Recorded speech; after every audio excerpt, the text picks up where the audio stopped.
Welcome to episode 67 of the Let Me Tell You Why You're Wrong podcast. I'm Dave Roberts. With me in the studio is my podcast partner in crime, Jessica Salaji. That's it? Not dog mom, Jessica Salaji? Dog mom, blogger, writer, reporter, television personality, and the brains behind everything you hear. Thank you. Welcome. Thank you. Behind the glass, we have Eric Cumby. Say hi, Eric. I'm not really behind glass, Dave. It's like a knocking noise on the glass. Let me out. Exactly. How was your week? It was good. It was really hot, but it was good. How about you? It was really hot. That is usually very, very good. For you, for sure. Oh, yeah. And last weekend, we were down in your neck of the woods. Not too far from your neck of the woods, down in Savannah. And it was warm down there. How was Colorado? It was cold. It had snowed right before we went out there. And my brother and his family live in Monument, which is the elevation's a little bit higher. It's outside of Colorado Springs. And it was freezing. And it rained, and there were hailstorms when we were driving to the airport and just things like that. So, I mean, it was a great trip with family, but when I got back to the airport parking lot and my car was sitting in the blasting sun, I was like, I can't wait to get in. Nothing like getting the worst of all the seasons at once.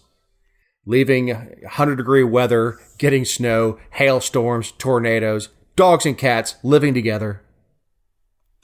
I mean, I like the heat. I won't complain. As long as my air conditioning is working and as long as I can go inside when I need to and go, I like it. I like the sun and the heat. I won't complain. I do not like the cold. And I do not like the cold when the seasons are for warm weather. Like, that's the second time I've been out there this time of year where it has snowed. Not a fan. You know, I was playing golf in Colorado one day, and I can't remember what time of year it was, but we teed off. It was 60 degrees. We were in short sleeves. We made the turn and it was snowing. Not cool. That is not cool. I mean, it doesn't affect my game. I suck at golf, but... Well, you know. Luckily, my buddy lived on the golf course and we could take the golf cart to his place and grab our jackets and finish the round. So a quick programming note. We were going to have Casey Bryant on, and we recorded a really good hour for everyone on Chautauqua County and education. Unfortunately, we had a technical snafu, and we're all blaming Eric. So we're going to have her in next week as soon as we get everything squared away with that end. Yes. Agree. We're excited about it, too. We are. She has a lot of great information. Very, very knowledgeable, and especially with what's going on in that area of Georgia. Recording a little later in the week, because we've had to redo the show, has, I hate to say afforded us the opportunity, but Friday we got the news of I don't even know how to describe it, whether we call it a mass shooting or call it workplace violence, of the Virginia Beach shooting. As of the time of this recording, a lot of the details are still few and far between. We do know who the shooter is, and we have an idea and we know who the victims are, at least those who passed. He was a 15-year veteran city employee of the utilities department. He had a .45 caliber pistol, at least one, with a silencer, that he bought legally. 11 employees, one contractor, as of the time of this recording, have died. So, what time of day did this happen on Friday? What were you doing? Were you still working? I was. It was 4:00 in the afternoon, which I think is kind of a dick move. If you're going to kill a bunch of people at work, do it in the morning before they have to work all day. Well, I just know that I was trying to wrap up my stuff. I couldn't remember if it was like after business hours or closing towards the end of the day, but I was trying to wrap up some stuff and I saw it started, Facebook stories started coming and then I saw it in my news alerts and things like that. And then I kind of just I was in the middle of something, so I kind of just let it go until later in the evening on Friday night. And then I went back and started reading what was available and looking at some of the videos. And it just kind of was one of those few times where it reminded me how, like, no matter what side of the debate you're on these types of things, if you think it's a gun issue or a societal issue or whatever, we've definitely become very numb to it. Like, this one hasn't really taken anything by storm because it didn't have to do with, like, you know, an LGBT bar or a school or something like that. But people are just becoming numb to shootings. We don't talk about them. We just kind of move on, which I don't know if is a good thing or a bad thing. I don't, or maybe it's neither, but. This one also doesn't hit any of the talking points that the anti-gun folks or the pro-gun folks, that for the matter, use. He used a legally purchased pistol. I'm surprised we haven't heard more about the silencer, but that's neither here nor there. I mean, people heard the shots in the building. He's not a white guy. Not somebody who's yelling Allah Akbar running down the hallway. So he's kind of an anomaly in this, that it is sad that we kind of frame any discussion in this how does it fit my narrative sort of framework. That's true. And I think that has happened a few other times too. But we just hear the stories, we talk about it. And then, I mean, this is true of all of them, that, you know, there's a level of outrage and then we move on to the next thing. And I'm not saying like you and I'm talking about we as a country or as a society, but it's just, I don't know if it's exhausting to just be focused on these things all the time. I don't even know how to describe it, but it's very sad, of course. And I think the police have done a good job. We were having this conversation before the show about if they would just come out with more details up on the front end, it would save a lot of speculation and other types of things. But they have done a good job of not just focusing, the police have, nonstop on the shooter, which I can appreciate because that's kind of what they want. And I think we have done, I say we, as a society, we have made a concerted effort not to make celebrities out of these scumbags. We don't know why. And that's the frustrating thing. And when details come out and they're released with an eyedropper instead of dumping the bucket, it leads people to have speculation. And I don't think we had as much of that with this. And it could be the fact that I'm disconnected because I work 14, 16 hours a day this time of year, so I just was not plugged in enough to see it. But I haven't seen the typical outrage from the onset and speculation of he most definitely used an AK-15 and things like that. I didn't see that sort of speculation from the get-go. You know, I certainly feel for the victims and their families. And one, I think, actually, I could say I know, at least in my case, why we want to know why. What happened?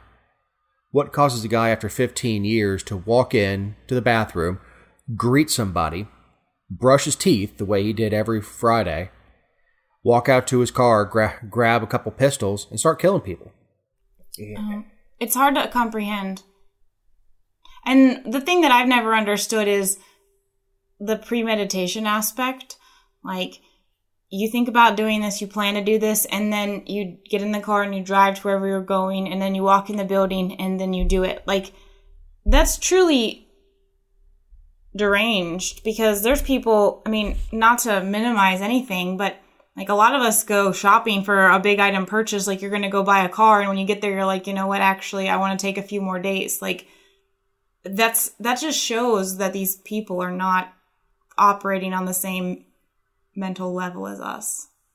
And that's an observation that I've heard too, is he acted like he did every other Friday, and apparently the toothbrushing is a thing that people notice as one of his habits. And then he walked back out to his car, and I have to wonder how many times did he bring the firearms, saying, today's the day, and just like you're talking about, I'm going to go out, I'm going to buy that new washer and dryer. And you say, no, I'm going to think on it some more. Mm-hmm.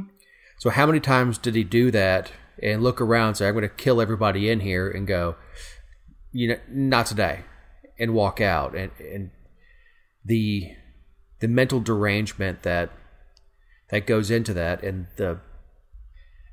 I hate to sound minimalist about it. If you want to kill yourself, that's on you. I mean, it's a personal choice. Why you feel the need to take 12 innocent people with you, and what led to that decision is what bothers all of us. It's terrible. It is. We're going to say accidents are accidents, and diseases happen. It's hard to assign a reasoning behind someone who just wakes up and decides to kill the people that he's known for 15 years. But we certainly don't want to minimize what happened, but we are going to move on from the subject, because there's just no need to beat it to death. And by the time this episode drops, we may have a whole other batch of information that comes out about the shooting and motives. That's true. So this is a good one. A 16-year-old charged with child pornography for making a sex video of herself. So this happened in Maryland, and the names, obviously, of the people involved they're changed to just initials to protect their identities, because it's a very interesting situation here. But basically, the teenager who is 16 years old, there's a video of her performing consensual oral sex on a male, and there's two other students in the room, I guess, when it happened. It wasn't on campus, from what I understand, of a school or anything like that, but there's a video, and everyone was 16, like I said, but which is the age of consent flat out in Maryland. But they're saying, the court has said in Maryland that whether or not it's consensual is irrelevant, because she is a minor and it is illegal to distribute a digital video file in that act because she's a minor. So even though she is legally of age to consent to the act, she is not legally of age to, I guess, film it and then share it. What's interesting here, though, is that she's the only one that was charged in this alleged crime. The male was not. The other two people were not. The person who received the video or any of them were not. So she performed the act and she consented. I don't know if she's the one that shared the video, but I don't know. I mean, she wasn't the one that took the video. So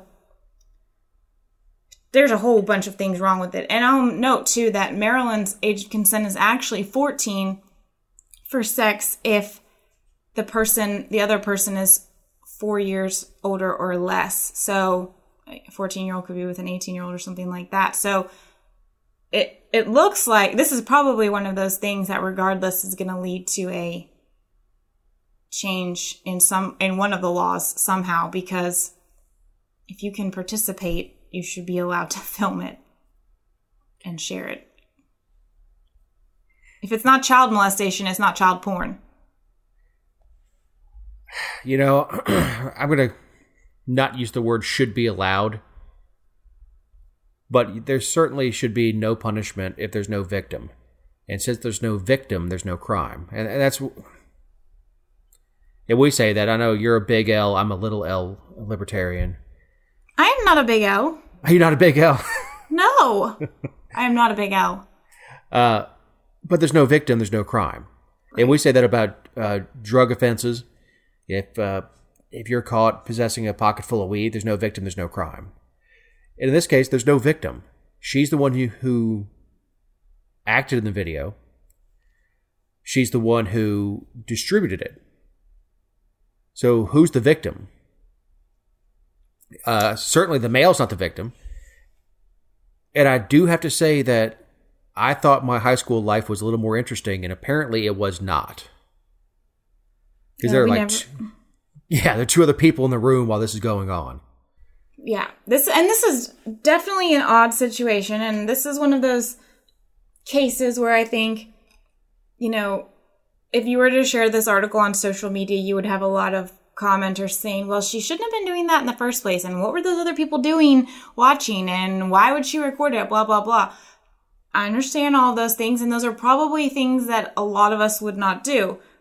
But the issue here is, to me, is simply that she's legally, under the law, permitted to participate in an act, and she's not considered a minor in that regard. She's considered the consenting person, but she's not allowed to distribute it. And what's even more concerning to me is that the court wrote that the First Amendment to the Constitution did not protect her conduct because she's a minor.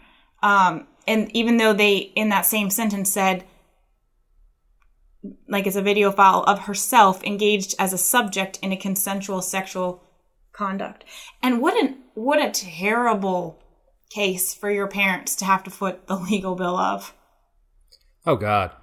I mean, can you imagine, oh, Lord. Yeah, I mean, I'm going to say there's probably already some daddy issues at play there. How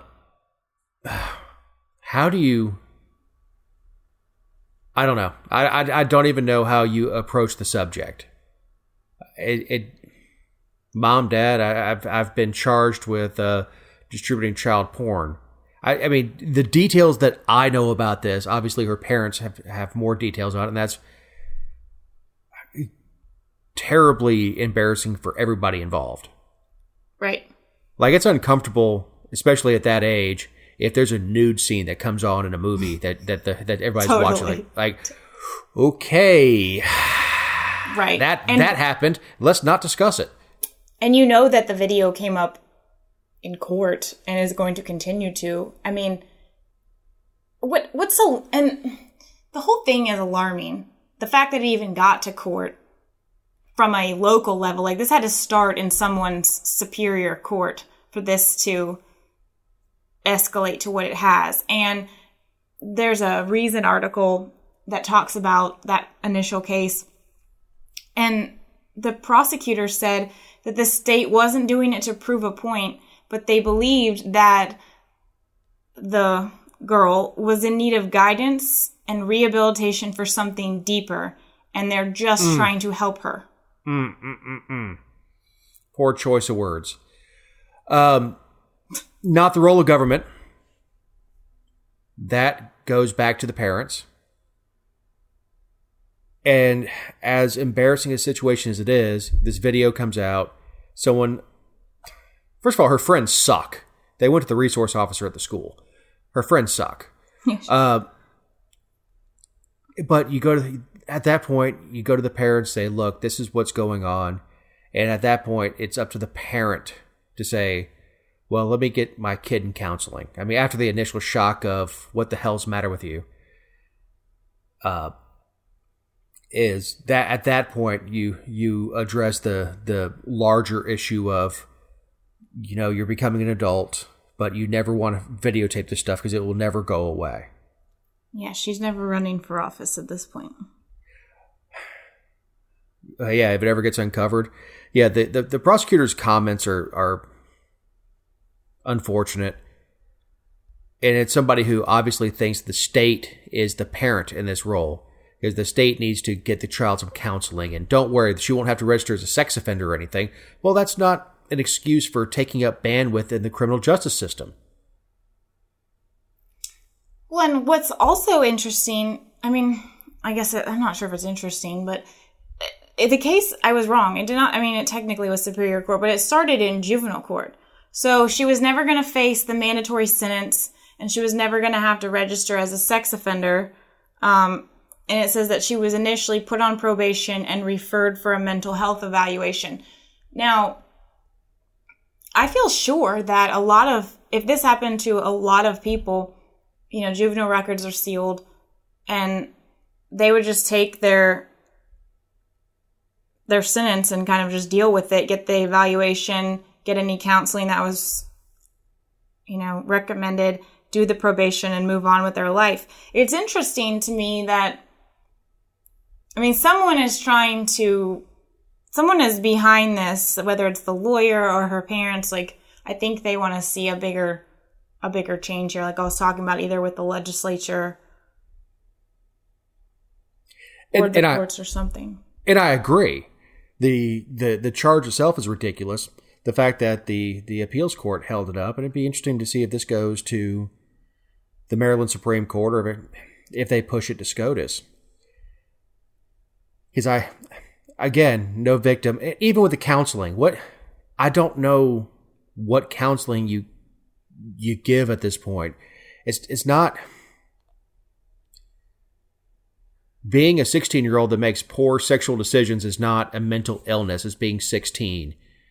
All that you can hope you can do is empower her to make better decisions with where she chooses to have her partners, and not documenting it. The only thing good is, I say good, but there was nobody 18 in that room. Right. Because, then everybody's going to turn and point to that person. I say good. We got all sorts of good vibes so far this show. Well, I would, if maybe the angle, and I'm purely speculating here, but maybe the angle here is if they win, they sue the county or something, because why is this girl the only one being charged? Why isn't the person who filmed it being charged? I think that has to do with distribution. But I agree. If you're the cameraman, there's nothing to distribute without a cameraman. That's true. Yeah, she's not like she was doing a snarling selfie. There was somebody who was filming it, and from what I read, egging her on. And then they decided to go to the school with it. And I don't know. This is typical teenage girl, angry at each other. They had a falling out. So, what I'm going to do is I'm going to go take this video to the resource officer, and she'll get in trouble. I have no idea. It's never a great idea, but I can tell you, back in my day, all we had were Polaroids. And the plus side is they never went anywhere. The worst you could do would be show it to your buddy. And they faded after time. They do fade after time. Not that I know.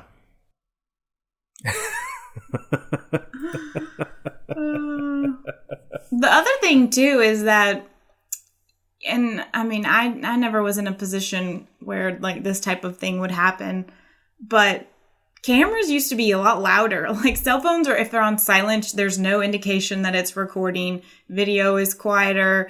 Cameras themselves are quieter. Like, do you remember Polaroids are loud. Disposable cameras had that loud click. Regular cameras were super loud. You could hear the film spinning inside. Like, this type of, I know this wasn't a secret recording, but it was a lot harder to be covert. Even in my day, which was a lot longer after your day. Yeah, I know. We had to sit still, and they had a bracket to hold your head, and gunpowder would go off on the tray, and they would have to hold the lens open for 5 seconds, then close it back.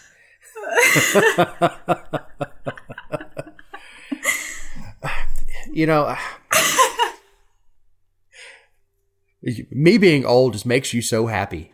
It does. Because you'll always be older. That's the beauty of it. Until I stop getting older, and that's it. Right. It's one of we do cover a lot of stories where the people we support don't do the right thing. I support this girl and her family. There's no reason she should have a record at all, sealed or not. And those records can be unsealed. Records get leaked all the time, and you use the example of running for Congress. I mean, how long before something like that's going to come out that they're going to release a juvenile record? Well, I this is another one of those that I'll definitely be interested to see how it works out. And Reason, I don't know if our listeners read them, but I mean, they lean libertarian, but they do a pretty good job of following up on court cases because they have writers that are dedicated just to like legal things. And so this will be one that hopefully we'll be able to, you know, if the court system works it out in like 2 to 4 years, and hopefully we'll still be doing the podcast. Yeah, she'll be 30 years old and they'll expunge her record. Right. It's not the most famous Beeger in news history, but, she's no Monica Lewinsky. It's true. Imagine if Monica had a cell phone camera in her pocket. Oh, God. I'm glad she didn't. That's all I'm going to say. We're going to move on before I just say something gets us completely thrown off all on Georgia. You want a beer at a UGA football game? It'll cost you $25,000. This is so stupid. I'm sorry. Go ahead. No, go ahead. Take the reins. No. You need to explain what it is. Okay. So, for years and years, if you went to a game on campus, a true collegiate sporting event, you could not buy alcohol in the game. Even if they were at a neutral site, say an NFL stadium, you couldn't. The beer vendors were shut down for the game because it was a scholastic event, even though most of the student section had been, pre-partying for hours. Recently, the SEC has come out and said you can have alcohol sales in specific sections. Well, the University of Georgia decided that their section that they're going to sell beer and wine is the McGill Society members who pledge a minimum of $25,000 a year to the Athletic Association. But the kicker, Jessica. This is stupid. You can't even, the section where you can drink, you can't even see the game. So you can't stay in that section, drink, relax, and watch. I mean, there's just so many things that are, I don't foresee this being like a thing. Like, who's going to pay for this? You can drink outside. They're acting like people don't smuggle stuff in or don't come in sloshed or don't go out. I mean, this is just so dumb. Seriously. I'm not going to pay. And one of the arguments in the articles is that a few other stadiums they don't charge you if you pay $25,000. Your drinks are free, like up to a certain number. Don't care. Still not paying $25,000 to drink. This comes out of the idea to keep it out of the student section. Please. They're the ones that are the drunkest. Oh, yeah. I mean, great story of a whole section at a game. A guy was just passed out. Even for a noon kick, these kids are partying all night, and they're showing up smashed. And this guy slept through 3/4 of the game, and when he woke up, the whole section clapped. It's a faux outrage sort of thing, or a faux morality thing. Like, we're going to keep the alcohol away from the students. Really? Well, why don't you drive past the dorms on a Saturday morning and see the kegs setting out? Yeah. It's just, it's too much. Like, it's too much money for what they're offering. It doesn't make good sense. Well, and I can tell you, I'm a UF guy. Go to the UF games, they've opened it up, and it's in the club section. So same idea. It's not in the lower bowl. It's not in the student section. It's not $25,000. I can guarantee you that because I don't have it like that, and those aren't the tickets that I get. But the Touchdown Terrace and a couple of the other areas of in Florida, they are now selling alcohol, but it's still an $8-9 beer. If your goal is to get smashed, you do it outside. Right. Just like you said, or students smuggle it in. I remember smuggling in a Camelback full of rum and just buying Cokes and using the hose off the Camelback. It's a soft canteen you wear on your back, and squeezing that into cups of Coke and handing them out in the section. My other question is do they really feel like $25,000 is the threshold to keep students out? Like, does it... I mean, yeah, there's rich kids at every school, but is $25,000... If you're talking about that kind of money, whether it's 5 or 10 or 25 really makes no difference. Like, you either have the college kids who are there on a budget, or you have the kids who have... families have, like, money that comes through, like, it's toilet paper. Do you know what I mean? Like, this isn't... Again, well, it's not going to do what it's intending to do. No kids are sitting up there. It's not because they can't afford it. Even the kids who have trust fund babies and all that stuff aren't sitting up there, because that's not where their friends sit. Sure. They can't see the game. Right. Can't see the damn game. That's the big one. And I've been to the SEC championship game back in the 90s when you could... This is how dumb it used to be, like at the Georgia Dome. You could buy drinks, hard liquor drinks, but you had to drink them in the club section watching the TVs. And then you had to throw it away and then go back to your seat and watch the game. So it was... Whenever they would go on commercial break, everyone would run out to the vendors. Or, if you have half a brain, like we did, is you'd send one person to go buy a couple Cokes, and one person would buy cocktails. You dump the Cokes out, put the cocktails in the Coke cups, and walk back to your seat. Right. That's a how-to, kids. You're welcome. That free advice is brought to you by Dave Roberts, not All on Georgia, because these are our opinions and not those of All on Georgia. On point, madam. On point. Thank you. Yeah, the fact that it's the University of Georgia doing stupid stuff does kind of make me laugh as a Gator. I mean, I went there for my master's, but I've never been to a game, not for Georgia. But I am wearing red and black right now, so I kind of feel like I'm doing something wrong. You're wearing red and black, so you must be doing something wrong. No, like I'm doing something wrong bashing them while I'm wearing red and black. Oh, yeah. You know, if you were an undergrad at UGA, you'd be the first one bashing McGarity, saying this is stupid. You know what? Especially if you're a junior, 21 years old. Why can't I have a beer watching the game?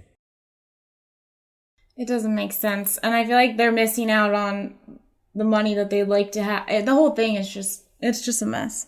It doesn't really, none of it makes sense. Oh, and I heard it was a different university. It was a smaller university.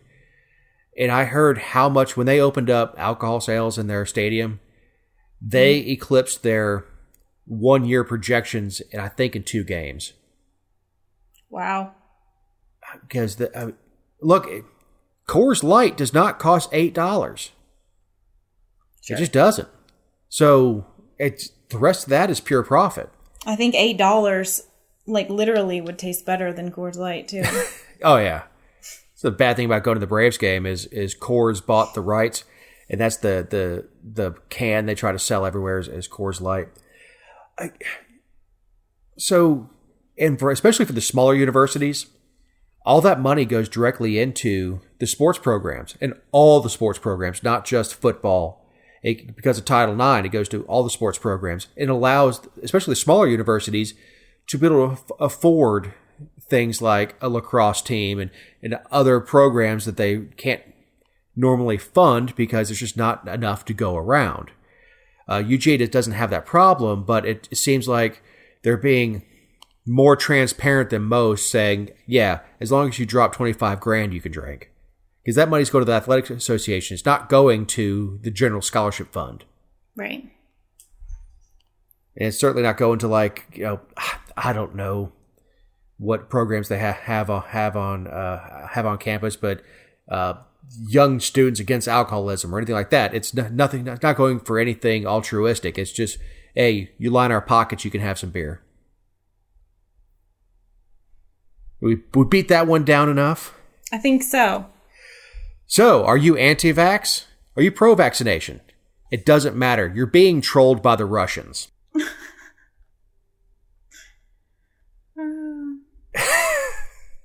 Yeah, so Russian Twitter trolls have attempted to fuel both anti-vaccination debate in the U.S., posting about these issues for more than average Twitter user the last year, study at GW has found.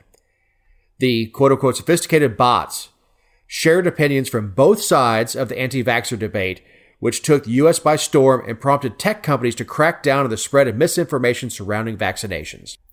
So, before you go on, I just want to interject. This is an article on CBS, and I just want to point out that it's a little bit biased, or there's like underlying... It's just another example of the way that our news is presented to us. But it says both sides of the opinions, or both sides of the anti-vaxxer debate. Well, how about just both sides of the vaccination debate? Like, why is it both sides of the anti-vaxxer? That doesn't make any sense. Well, it may not be the best writer either. Well, I mean, but no, I do get what you're saying. And in the story, they mentioned the worst measles outbreak in the United States and since the vaccination started and all that stuff. And that's really not even the point of why I pitched the story, is propaganda has gotten so easy in the 21st century. You don't have to distribute information anymore. You don't. There's no leaflet drops. There's no posters to put up. There's no radio messages. You float things out there. You find people in an echo chamber online that whatever, it doesn't matter whether it's vaccination or if it's Atlanta Braves forum or whatever it is. You find a bunch of people are bouncing opinions in an echo chamber, and you start feeding them stuff that fits all their presumptions. And then they start bouncing those things out as fact. Memes being the biggest, I hate to say offender, but I've said it on here before. It's a great thing where they have a picture of Abraham Lincoln. It says the reason I cuss so much is FU - Abraham Lincoln. It has a picture of him. It's like, well, he must have said it. It's on a meme. You can't put anything on the internet that's not true. So this isn't directly about the story, but it's related to it. My question for you personally, and it's one that I go back and forth on, is, obviously companies like Amazon has taken books off the shelves, the digital shelves, and Facebook has deprioritized, is what they're calling it, the misinformation. And it's not just with vaccines, it's happening all the time. But do you think that these companies have a duty to make sure that the information, not like false news or fake news, I'm talking about, because a lot of this stuff is like a perspective thing. It's not necessarily fake, Do you think they have a duty to censor or make sure that is not as easily available as what they perceive as legitimate information? No. I view Facebook and Twitter as a giant barroom. They are no more responsible for what I say on my Facebook or Twitter than they do if I'm sitting in a bar stool next to you. Well, and the courts have actually upheld that. Like, if someone says something in, All on Georgia's comment section, and it's libelous or threatening or whatever, we're not responsible for that. And I agree. But the angle that I'm coming from here is that people have a right to be wrong. If they want to be wrong about something, they can. Oh, sure. If anything, I would like to see, and I don't know how you would do it, and I'm not smart enough to understand the technology side of it, is eliminate bots. Right. That's been a huge talking point for a while now. I just don't know how you do it. I mean, how do you find that? How do you find out that something is not a person? And with that, I have no idea, because again, I'm not, I'm a AC guy. I'm not a computer person. I can barely get the recording to Eric every week, because every week I have to relearn how to work this damn computer. Yeah, Dave doesn't even know how you all listen to the episode every week. He thinks you have cassette tape shipped to you, and as you go down to the record store and you flip through the records and you see the one with us on it, and you take that to the register and you pay $3, right?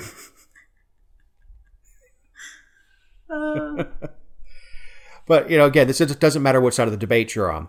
And my personal theory, and I have a background with analyzing propaganda and things like that, we're being used as guinea pigs. Because the Russians don't care if you vaccinate your kids. Sure. The Russians did not care who won the election. And they're not just doing it to be funny. They're not Matt Lowe. It's not like just stirring the pot and watching, laughing to themselves. They have an agenda, and what it is, I'm not exactly sure. I don't know if they're using us as guinea pigs to try to turn around and use that same thing on their own people, which, understand, the Russians are run by a former KGB person. I mean, Putin is not a nice guy. I mean, this is what he does. So it's curious to me is why. Well, I wish people would ask themselves that about every story that pops up in their news feed. Like, who wants me to know this and why? And that's not a conspiracy theorist mentality. That's just like having a critical mind that analyzes things instead of just digesting it and then regurgitating it. Like, why should I know this? Who wants me to know it? And what does someone have to gain from me also believing this? You should think that about everything you read. Right. As far as the vaccination stuff, I don't care. I mean, from a government standpoint, that no one should tell you what to do with your kids. If you choose to have your kids vaccinated, I've had more vaccinations than a lot of people, just because I have no idea how many I've had. You get them when you deploy, you get them when you go into the Army, that kind of stuff. But the measles stuff with you're talking about 400 to 500 deaths a year. Yeah. I mean, more than that die on playgrounds. Well, I don't know that to be a fact, but just put that on a meme. It'll be a fact. Eric, good to work. I think one of the things that gets lost in the vaccine debate as a whole is that you can be favorable to vaccinations and still not want the government intrusion side in. It's like most things in our country right now. There's these two extreme echo chambers, and that's the only conversation we have, and that's what people cater to in the media, and these trolls are able to feed right into that too. So don't be an extremist. Well, we're setting ourselves up for it. Right, exactly. We've gotten to this habit where we only want to listen to news we agree with. We want to hear things that make us feel good. So it is the information version of participation trophy. You only care if someone tells you what a good job you're doing. So if you're only listening to the side that tells you what you want to hear, you're missing out on one half a life. But the truth is very, very rarely one side or the other. And like you said, you can be for vaccinating your own kids and say this is the right thing to do and be against government mandate. Particularly when I think you shared a link with us with the podcast that their governments are contemplating doing away with the religious exemption. Right.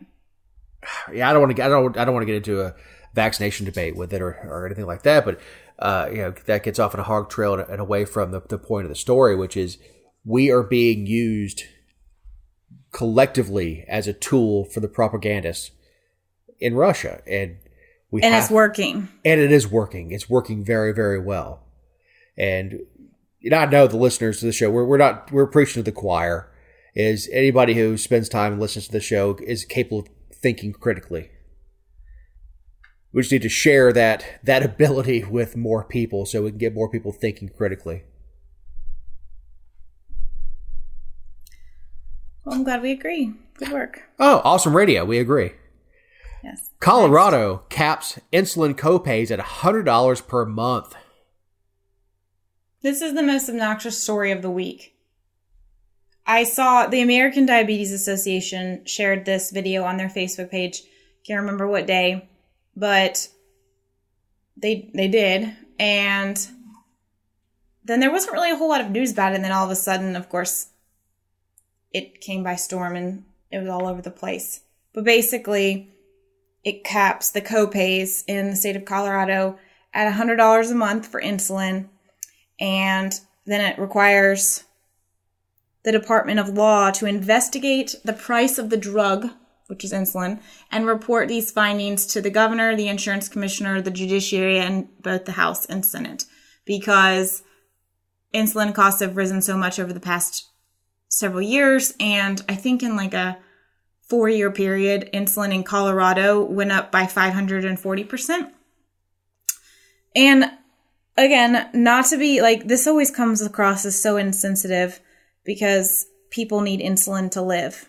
And I get that. I know people who are dependent on insulin. But first of all, like all government things, this is not going to have the intended effect. Like, sure, it's going to help the people on, if, their equivalent of Medicaid or Medicare, because they don't have, like, their copays and everything are set. What it's going to do is drive up the cost for everyone else on the front end, like premium side. And because they say that the insurance companies are going to be the ones that take the hit. Well, that's never what actually happens. If the company's going to take the hit, they pass that off to the consumers and they'll find a way to do it. You can bet your bottom dollar that they will. But two, if they think that it's a good idea to investigate the price of the drugs and why everything is being set, and if they think it's a price gouging thing, why would they not do that first before intervening and setting a price control? Because if they find out through this investigation that something else needs to be done, they're not going to undo the $100 cap. This is what happens when you force insurers to accept pre-existing conditions. Sure. Under no business plan that I've ever studied can you take somebody that's a liability, that is a higher liability than they are an asset. It's like taking your car, crashing it into a wall, getting on the phone and getting insurance. You can't, that's not sustainable. It's just absolutely not sustainable. So what's the only way they can do that? Well, we're going to raise prices on, or raise the copays on who cost us the most. Who costs us the most. And if it's diabetics in this, or if it's folks that are taking blood pressure medicine because they're obese and they cost more, whatever it is. You can't, when you force insurers to take pre-existing conditions, and it's the hot talking point, both with the R's and the D's, pre-existing conditions is not fair, it's not fair. Well, life's not fair. It's not fair for the people who own stock in the insurance company to have to shell out $500 a month on somebody they're only collecting $200 a month. It doesn't make any sense. Why in the hell would you go in that business? When one of the ladies who's been quoted in all of the Associated Press articles and a lot of the media, I guess she was instrumental in helping get the bill passed. She's like, I'm going to save $35 a month, but some people might save $2,000 a month. Okay, first of all, that's interesting that they're going to save $2,000 a month because the bill language and most of the reports say that the costs got up to $1,000 a month. So, I mean, are we giving them $1,000 with their insulin? How are you saving $2,000 a month? And second of all, the $35 a month, like, these things, it's infuriating. These things have a cost. Goods have a cost. Is it frustrating for all of us that we have medication that is expensive? Yes. But it's because they have a cost. It costs to make them. It costs to produce them. It costs to invent them. That's exactly what I mean. Like, yeah, I mean, the guy who's sitting in a lab, who is working 18 hours a day, staring at a computer screen with molecules on it and moving things around in order to create a medication that has a desired effect. That guy he's not making minimum wage. Yeah, he makes a lot of money. And sometimes that guy owns the rights to that particular medication. And it doesn't matter what you invent. If you invent something, that's yours, and you have a right to make money on it. Or else there's no reason to do it. It is people who pound their chest and say, we're not going to be a communist country, but we want government price controls. Well, that's how you destroy innovation, is you put government price controls. So why bother? Why work 18 hours a day? Why not just go home and spend time with your kids? Well, and on a grander scale, why... I mean, I understand that diabetics need insulin. It can be a life-saving drug for them. But why are diabetics the only ones who are getting this special treatment under the law? Like, of course, I don't support it, but from a equitable under the law standpoint, sure, you're giving it to all diabetics. But what about, I have a friend whose kid needed cancer treatment, and it was thousands and thousands, I think it was like $180,000 a year for the meds. Like, they had to figure out something with all their different insurance companies. We've all been in a situation before, especially with as screwed up as health insurance is in the market and everything. I mean, I was on a prescription a few years ago. In December, my medication was like $22 a month, and I got a new insurer because my insurer left the county, and my medicine went up to $210 a month.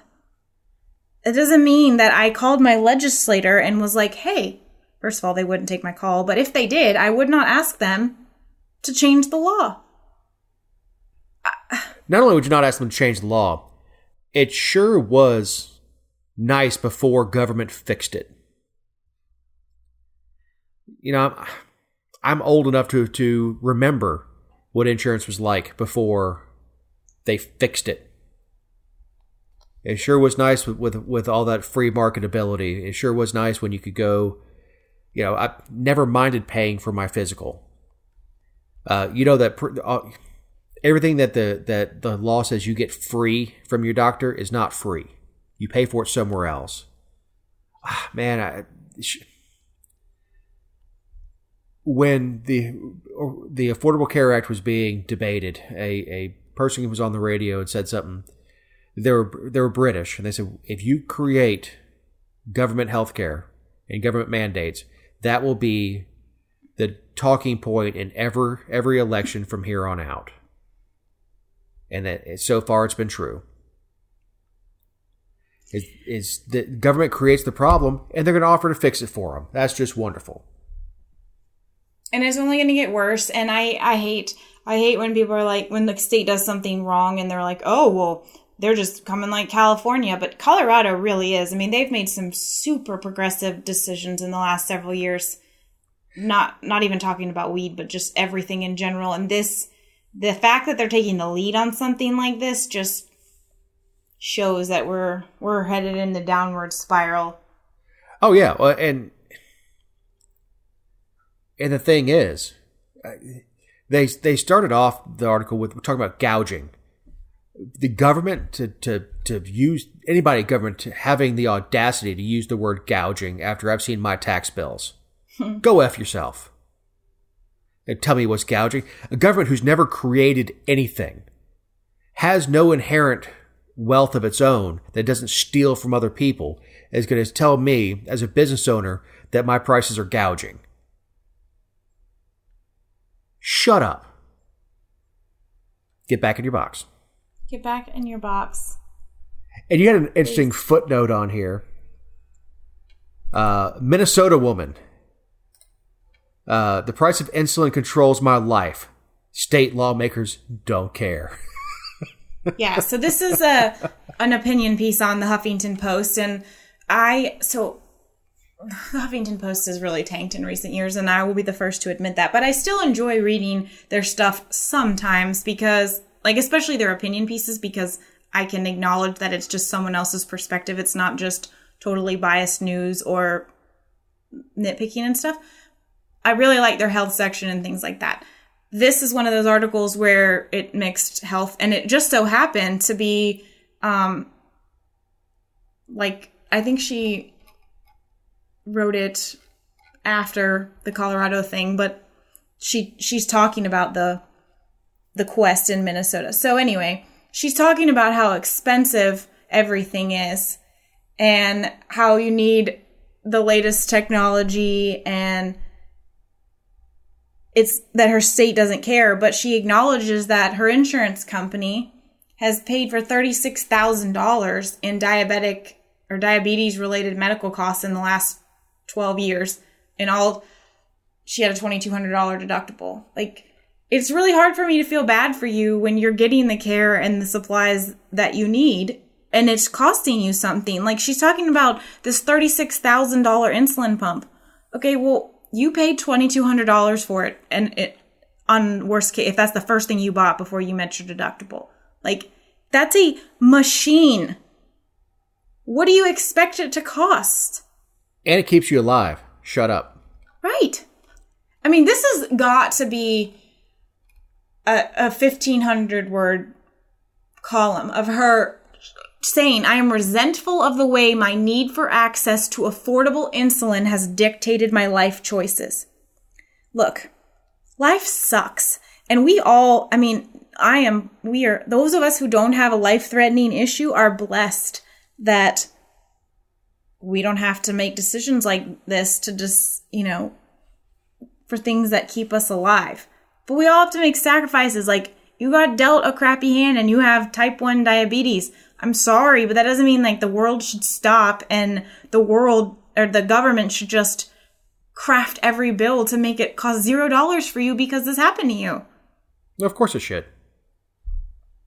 She says it's safety reasons. She can't afford to do anything. She's too reliant on her job. Okay, hold up. I don't have diabetes and I'm relying on my job. I just... Yeah. Her argument is that the government is not weighing the cost of her life. Yeah, that crawl space I was in earlier today. Oh, man. I'm too reliant on my job. Yeah, working sucks sometimes. Yeah. Oh, good God, man. It's just... And it's another one of those things, because it's a life-saving thing for some people, that they use the worst stories to make the points. And then the people who are against it are the insensitive pricks. But I'm okay with that. Like, I'm okay being that person for the rest of my life. I'm all right with it. Just give me a shirt that says that. Because no matter how insensitive I am, Dave's always going to be a little bit more insensitive. So yeah, I do have a way with verbiage. All right, Jessica, closing thoughts. I just want to complain about this woman in Houston. She's a school bus driver who was driving drunk, and she blamed it on donuts. She said that she had an upset tummy, and she was almost made this bus flip and causing cars to run off the road and making sharp turns. She ended up going to jail for DUI, and she had 30 students on the bus at the time. She failed sobriety tests on the side of the road, and I'm just really upset that she tried to bring something as sacred and wonderful as donuts into her probably legit DUI charge. Allegedly. Just for legal sake. But leave donuts alone. Don't ever bring donuts into something bad like this. Well, if it was Colorado, you'd have to wonder what was in the donut. Well, I didn't know... when I clicked the link, it's in the title, but I didn't know that, sometimes they put something different for the link verbiage than the title. And I did wonder, I was like, was it like a special donut? But it wasn't. So leave the donuts alone. Leave the donuts alone. First, let me say, if you like what you hear, please like and share us on social media. Rate us on whichever platform you use to listen to us. My closing thought. Lake Lanier leeches latching onto swimmers in droves. Lanier is full of leeches. And it's a story I saw a couple places. One was Fox 5 about some divers that were coming up, and a full-on Stand By Me moment where one of the divers had a leech attached to his junk. But for whatever reason, Lake Lanier is full of very small, at this point in the season, leeches that are attaching themselves to swimmers and divers who get into the lake water. So you have to watch yourself for deer ticks in the woods and watch yourself for leeches in the lakes. And in the legislature. Oh, yeah. The ticks being blood-sucking parasites, poly meaning many. So, and on that note, for Jessica Szilagyi, I'm Dave Roberts. Have a great week.